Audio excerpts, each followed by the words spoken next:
5-year-old Dimitri was born with cerebral palsy. There is no medical cure for this condition.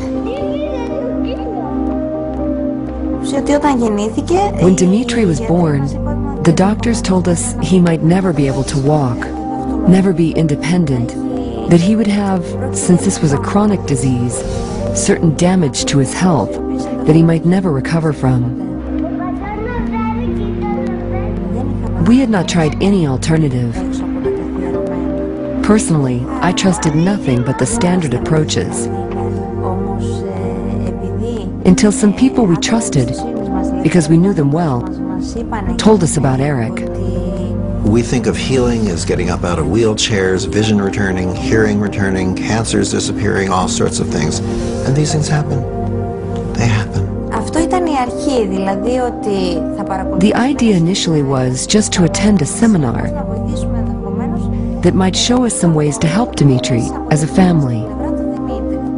This little boy's parents came up and said, "Will I do a healing session after a presentation that I gave?" And I said, "Well, they're closing the room, but let me finish signing these books and we'll get them to keep the room open for just a little bit longer. What's wrong?" And they explained he had cerebral palsy. After the seminar was completed, they met for the first time, just for a short while, about 10 or 15 minutes. There's something in cerebral palsy that's very common where your feet, instead of your feet being able to be flat on the ground, the heel was up. So his heel would not be able to touch the ground. He was scheduled for surgery for that. He had to wear supports and braces. For him to be able to get up, he'd have to hold on to furniture or people's clothing. For him to be able to go down any steps at all, he'd have to sit down on the steps and push himself down a step at a time. And to go up, he'd have to crawl on his hands and knees. We stepped on the stage with Dimitri, put him on the bed that was there, and told him that he should stay calm and collaborate with Eric, and that nothing would happen that might bother him.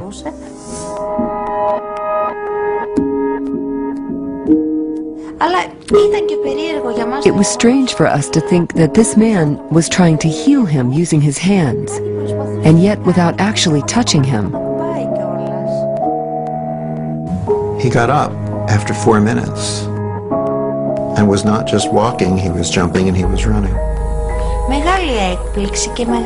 It was a huge surprise and a great joy for us.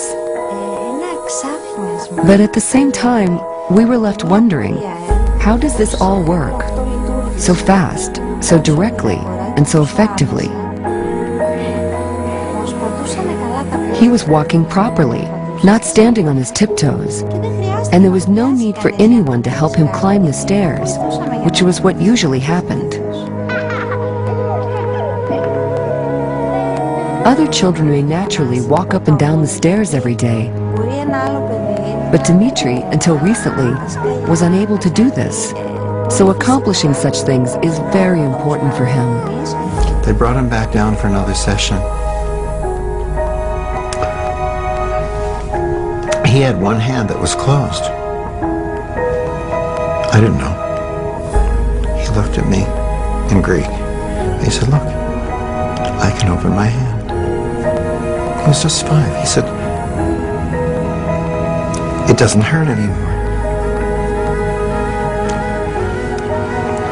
He said, "Look, I can hold a glass and drink by myself."